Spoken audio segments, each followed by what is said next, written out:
Ada yang merhatiin nggak? Hari-hari belakangan ini manuver-manuver politik ini semakin ramai. Udah denger dong kabar soal putra Jokowi yang katanya mau masuk ke dunia politik. Kalau Gibran kan udah. Kode-kodenya Kaisang Pangarep sang adik juga mau nyusul sang kakak untuk masuk ke politik. Lalu rame juga soal putra dari SBY Presiden ke-6. Ya, Agus Harimurti Yudhoyono menyatakan partainya katanya mendukung Anies Baswedan untuk maju sebagai capres. Takut ditinggal Nasdem yang berpotensi jadi koalisinya. Ya, kira-kira bagaimana ya nasib para anak presiden ini di pemilu selanjutnya? Dan ini diskusi aja. Kira-kira apa sih yang kita butuhkan dari sosok seorang pemimpin atau presiden selanjutnya?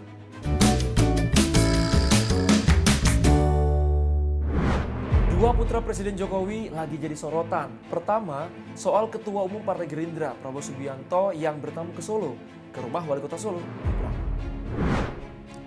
Dalam acara makan malam itu, banyak hal yang dibicarakan termasuk politik. Bahkan Prabowo nih bilang katanya mendukung Gibran yang sudah dibilang cocok untuk maju jadi gubernur Jawa Tengah atau DKI Jakarta. Kami selalu akan mendukung pemimpin-pemimpin yang dinamis, yang bekerja keras untuk rakyat. Dan ya kami cocok sama Mas Gibran gitu. Kalau saya tidak lihat usia ya, kalau yang penting pengabdiannya itu. Saya tadi katakan dua-duanya beliau cocok, dua-duanya beliau pasti berhasil. Gibran pun berkomentar seperti ini. Obrolan santai aja. Tentang Banyak hal. pemerintahan, politik. Ya semua. Ada masukan khusus nggak, Mas? Nasihat dari Pak Prabowo yang pasti itu. Beliau kan salah satu guru mentor juga. Rame juga nih kabar dari Kaisang Pangarep yang katanya banting setir.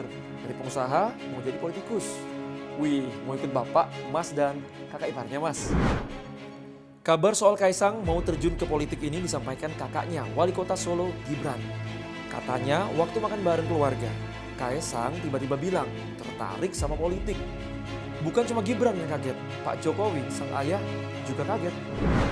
Setelah beritanya ini muncul, ramelah di jagat media sosial terutama di Twitter. Rame-rame nih, netizen bersilaturahmi ke Twitternya Gibran. Ya, namanya warganet, pasti ada yang nyinyir, ada juga yang dukung. Komentar juga disampaikan oleh Ketua DPP PKS Mardani Alisera. Mardani menilai, kalau Kaisang yang anaknya presiden terjun ke politik, maka akan ada privilege yang tidak dimiliki pemuda lain. Dia bahkan meminta supaya ada aturan yang melarang keluarga inti presiden dicalonkan sebagai pejabat publik. Ada yang bilang ini seperti aji mumpung bapaknya lagi menjabat. Ya, saya tanyakan ini ke pengamat politik.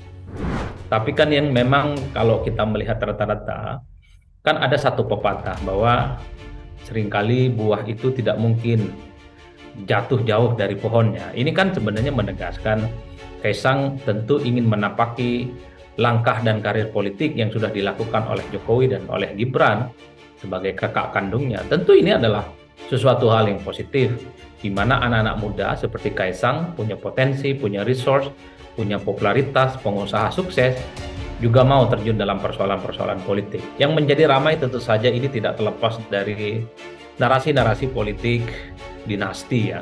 Dulu kita mendengar pasti bahwa Jokowi selalu mengatakan tidak mau ikut menyertakan keluarga besarnya menjadi bagian dalam kompetisi politik, atau tidak mau menyertakan keluarga besarnya untuk cawe-cawe dan terjun dengan urusan-urusan politik. Tapi kan tak lama setelah itu, Gibran misalnya menjadi calon wali kota di Solo dan menang, kemudian ada Bobi Nasution menjadi calon wali kota di Medan dan menang, gitu ya.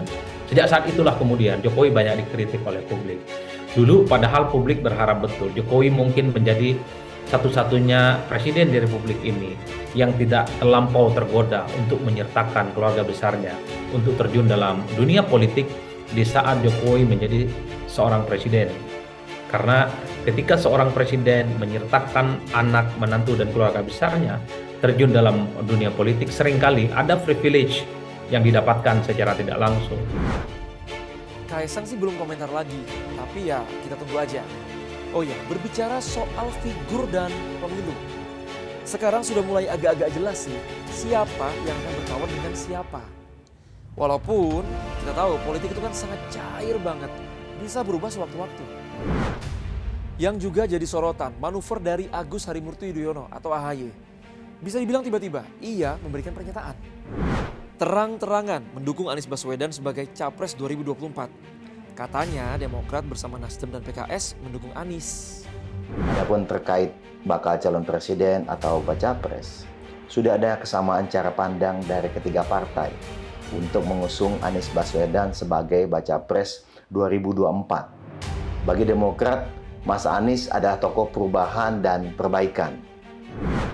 Masalahnya cuman beda sehari dari pernyataan AHY.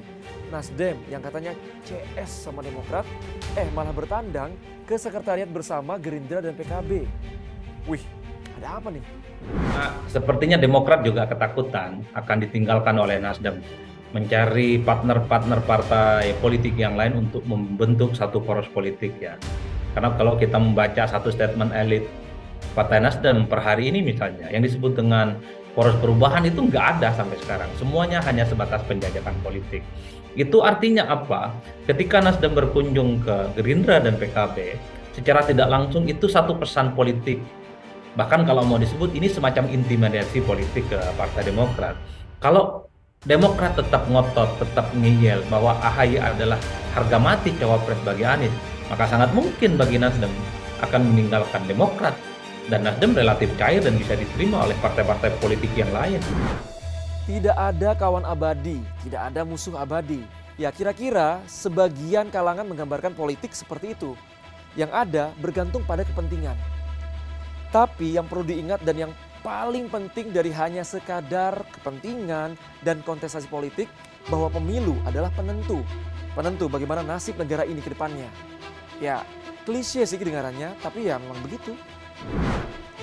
Jadi walau masih ada setahun menuju ke pemilu, please banget kita sebagai pemilih mulai dari sekarang kenali dan pelajari benar-benar calon-calon yang akan kita pilih nanti. Suara kita berharga loh, jangan sampai menyesal. Setuju? Jangan lupa komen dan sampai jumpa di diskusi selanjutnya.